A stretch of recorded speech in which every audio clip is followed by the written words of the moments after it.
Over the last few days, we've seen reports of a major uptick in violations of the ceasefire by Russian-backed fighters attempting to provoke Ukraine and the Donbass. For example, a shelling of a Ukrainian kindergarten yesterday, which Russia has falsely asserted was carried out by Ukraine.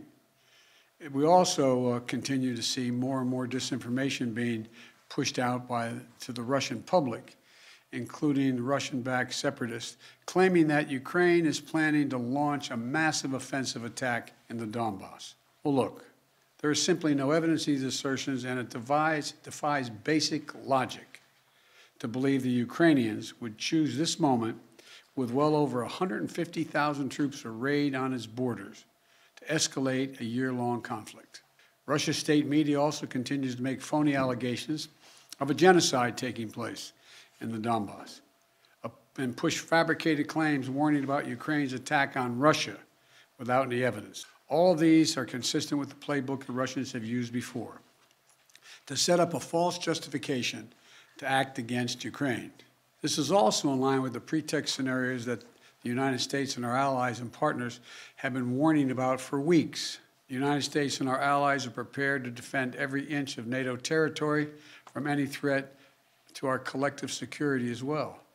We also will not send troops in to fight in Ukraine, but we will continue to support the Ukrainian people. This past year, the United States provided a record amount of security assistance to Ukraine to bolster its defensive, $650 million from Javelin missiles to ammunition. We also previously provided $500 million in humanitarian aid and economic support for Ukraine. And earlier this week, we also announced an additional sovereign loan guarantee of up to $1 billion to strengthen Ukraine's economic resilience. But the bottom line is this: the United States and our allies and partners will support the Ukrainian people. We will hold Russia accountable for its actions. The West is united and resolved. We're ready to impose severe sanctions on Russia if it further invades Ukraine.